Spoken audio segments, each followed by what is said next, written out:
வாங்க புட்டு எப்படி சேர்த்துன்னு பார்க்கலாம். 2 டம்ளர் மாவு போட்டிருக்கு, பச்சரிசி மாவு.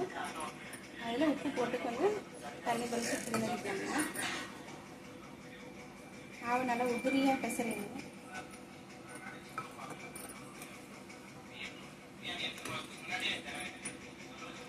பச்சரிசி மாவு வந்து நல்லது, உடம்புக்கு நெஞ்சு வலி இதெல்லாம் வராது. இது சாப்பிட்டீங்கன்னா ரொம்ப உடம்புக்கு நல்லது.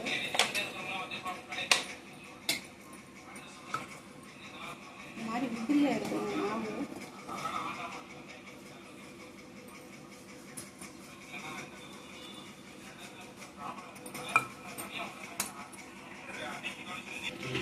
தண்ணி நல்லா காஞ்சிடுச்சுங்க. இப்போ மாவு நல்லா உதிரியாட்ட பிசைஞ்சாச்சு. உள்ளே வச்சு வேக வச்சிடணும்.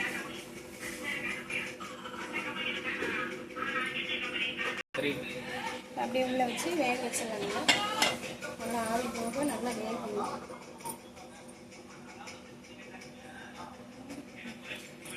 வெந்தோடனே அதுக்கப்புறம் பார்த்துக்கலாம். வாங்க ஃப்ரெண்ட்ஸ், எடுத்துக்கலாம்.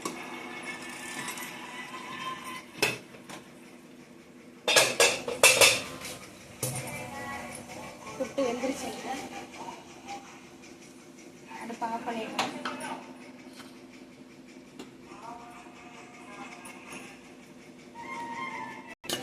இதில் கொஞ்சம் தேங்காய் பூ திருகி போட்டுக்கலாங்க.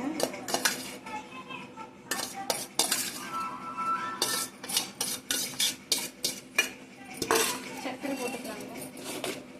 சர்க்கரை வந்து தேவைக்கேற்ப போட்டுக்கலாம். நாட்டு சர்க்கரையும் போட்டுக்கலாம், இல்லை வெள்ளை சர்க்கரையும் போட்டுக்கலாம். எனக்கு நாட்டு சர்க்கரை இல்லை, அதனால வெள்ளை சர்க்கரை போடுறேங்க. ஏலக்காய் கொஞ்சம் போட்டுக்கலாம்.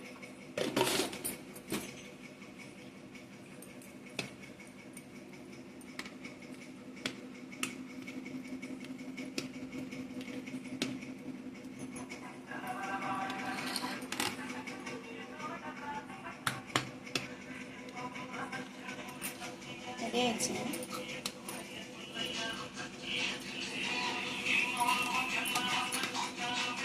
இப்போ டேஸ்ட் கொடுக்கலாங்க. எங்கள் கீர்த்தி தான் சாப்பிட போகுது இன்னைக்கு.